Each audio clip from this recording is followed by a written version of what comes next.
Salut tout le monde. Aujourd'hui on se retrouve pour la decklist de Brice qui a fait top 16 au CDF cette année. Donc Brice, qu'as-tu joué? Trou Draco avec extra deck. La version sans extra était plus la bonne à jouer parce qu'on se prend des dwellers de tous les côtés. Et puis voilà, c'est un deck que je jouais plus ou moins régulièrement depuis pratiquement un an, que je connais sur le bout des doigts, je dirais, ou en tout cas que je connais très bien. Et je pense avoir une des meilleures listes Trou Draco pour ce tournoi. Ouais, j'ai vu Voilà. ça. Donc vas-y, tu montes ta decklist gros? Ouais, alors juste pour résumer le tournoi vite fait, j'ai fait 9-1 en ronde, donc je finis deuxième. Et après, voilà, top 16. J'ai joué vraiment contre tout le méta, World Calice, Dino, Trickstar, Gem Knight FTK, Pendule, Trou Draco, ABC, 60, Dino Shadow, Spiral, Paléo, et je crois que c'est à peu près tout, c'est déjà pas mal. Voilà. Donc tu veux présenter ta decklist? Ouais, donc je vais la faire assez détaillée parce que comme ça, on m'a demandé plusieurs fois des explications sur certains ratios, etc. Donc voilà. Donc de Mano Iwato, Rocky. Le gros caillou. Donc ça c'est moi. Donc j'en jouais 2, pas 3, parce que... Alors certains disent, oui c'est une carte qui fait gagner, il faut la jouer x3. Les cartes que tu veux voir main de départ pour faire gagner, il faut les jouer x3. Oui mais non, enfin Amano n'est pas obligatoire du tout. Et multi-Amano main de départ, c'est d'accord, il y a toujours l'argument de ça se casse à diagramme, mais c'est quand même pas optimal du tout. 2, c'est de la fluidité du deck et c'est pour moi le bon ratio. Voilà, donc 2 Dwayne Johnson. Donc ensuite 3 Maiden, parce que c'est celle qu'on veut avoir sur le terrain T0. Inis, parce que c'est la polyvalence, on va dire, simplement. Et donc 2 Masterpiece, pas 3. Parce que je veux pas l'avoir en main de départ, c'est vraiment la tuto Maiden, même si ça peut se faire H, mais voilà, disons que main de départ, c'est pas forcément, on n'est pas heureux avec un Masterpiece. Hein, parce que T'as pas envie de dépiocher sur tes mice, il faut, soit ça veut dire qu'il faut le casser par diagramme, soit il faut le tribute direct, et pour pouvoir libérer les devices derrière, c'est pas forcément le plus... En gros, des fois tu préfères finir avec Maiden T0 que des Masterpieces, voilà, par exemple. Ouais. Voilà, et puis donc 8 monstres parce que c'est le ratio qu'il faut, tout simplement. Voilà. Pas plus pour moi. Magie. Les magies, bon là par contre il n'y a pas grand chose à expliquer. 3 diagrammes. La base. 3 diagrammes, j'ai tout de suite allé au x2. 3 diagrammes de terraformation, parce que dès qu'on a résolu une demise, d'avoir double diagramme c'est cancer, c'est vraiment pas bon. Ou encore une fois c'est pas optimal. Et puis la stabilité en est vraiment très peu affectée de jouer que 2 terras. Et puis voilà, simplement, pour moi c'était le bon ratio.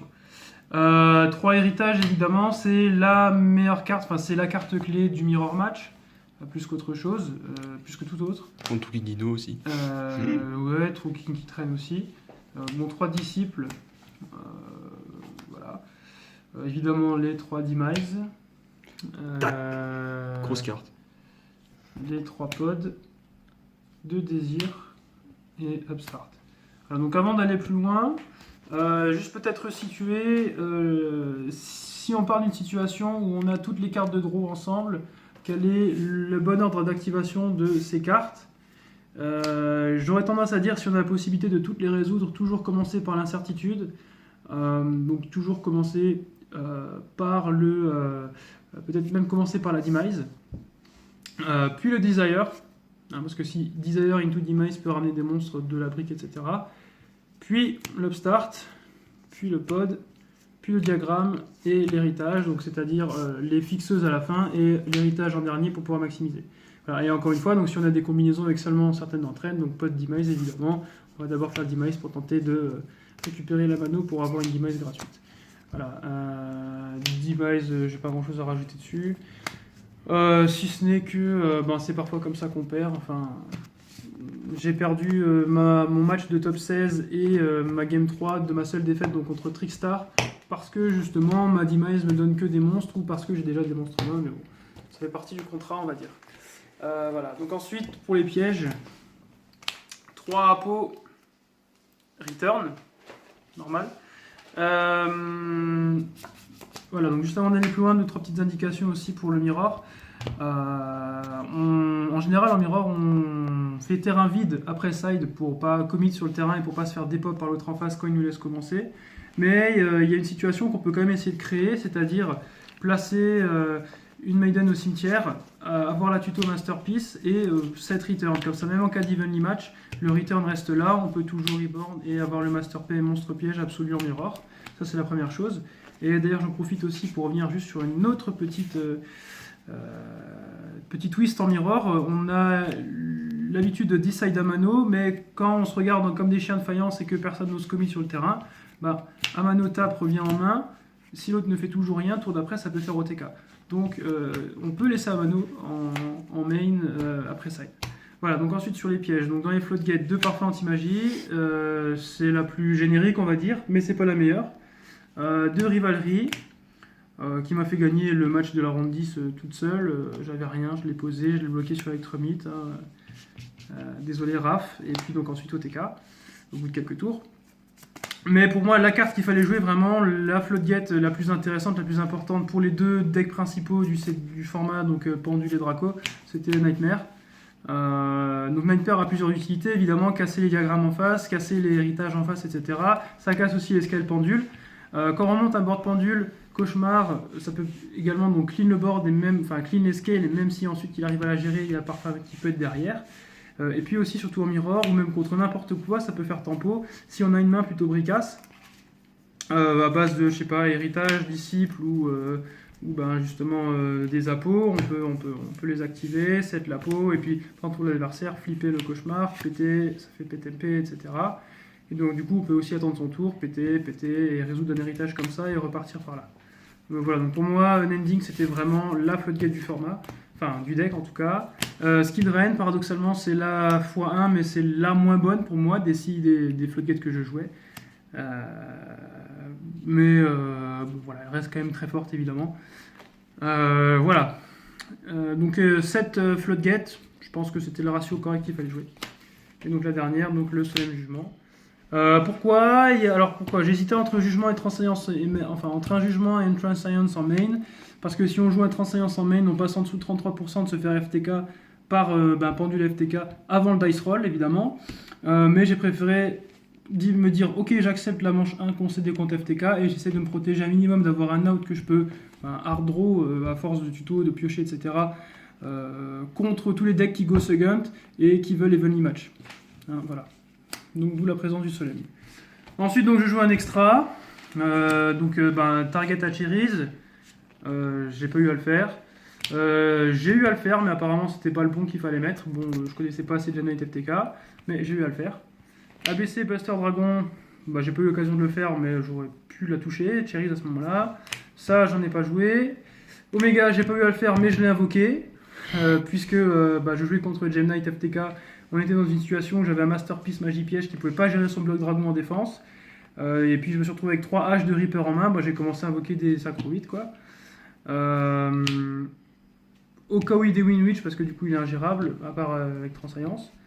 Bills, j'ai pas eu l'opportunité non plus de le smash, mais par contre je l'ai aussi sorti du coup contre le Gem Knight FTK. C'était un terrain un peu bizarre, il y avait un truc comme ça sur le terrain, quoi. Voilà, c'est improbable, mais c'est arrivé. Ensuite, Dante, j'ai pas eu à le faire, tant mieux. Dweller, j'ai pas eu à le faire non plus, par contre, je l'ai fait, donc contre un Paléo, je sais qu'il joue Paléo, je sais que c'est Paléo au 1002, je set Amano, tour suivant, Norme Amano, Flip Amano, Dweller, quoi. Voilà.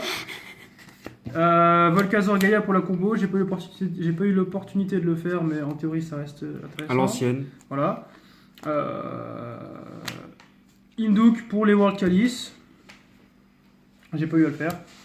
Cerberus, parce que dans les loops, dans certains loops comme Spiral World K ou peu importe, il arrive que, ou même n'importe quel deck, qui peut faire juste Cerberus, Phoenix, Collier, ça peut faire chier Trou Draco, mais genre de ouf, quoi. Parce qu'il peut pas le passer. Donc voilà, il faut casser Cerberus ou Phoenix dans la loupe. Alors Phoenix c'était peut-être un choix pertinent aussi, mais j'ai préféré le faire Cerberus. Bon, j'ai pas eu à le faire. Évidemment, lui je l'ai fait. Ça explique pourquoi. Et donc ça, Elix, contre Jean, top 32, ça me donne la victoire. Voilà.